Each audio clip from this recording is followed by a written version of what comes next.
কি খাচ্ছ এটা? এই ডোরা কি খাচ্ছ? কি অবস্থা?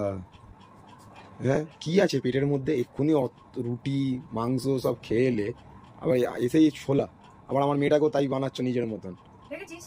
হ্যাঁ এই হেদলি বুড়ি,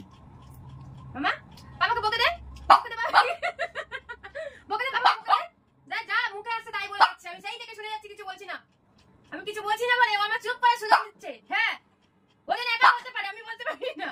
বকে দে বাবা, দেখিস তো আমাকে কিন্তু যা যা বলছে, খাওয়া নিয়ে খোটা দিচ্ছে সারাক্ষণ, আমাকে খাওয়া নিয়ে খোটা দেয়, তুই কিছু বলতে পারিস না? বকে দে। যেরকম মা সেরকম মেয়ে, দুজনেই সমান হয়েছে। বকে দাও।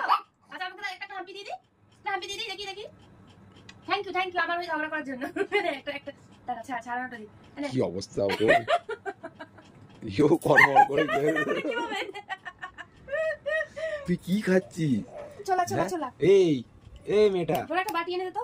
ডোরা এই দেখ কি অবস্থা। দেখ বাবা কি বলছে, এইদিকে দেখ, দেখবি না কেমন বদমাশ মেয়ে। এই এনে এনে ডোরা, বকে দে বাবাকে, বকে দে, বকে দে বাবাকে, বকে দে। হ্যাঁ তুই বকে দাও, মুখ লুকিয়ে দিছিস কেন? কি আবার ওকে খাবি? ওকে দিও না ওই সব। একটা বাটি এনে দাও তো। না বন্ধ করো এবার। কি বন্ধ করব? খাওয়া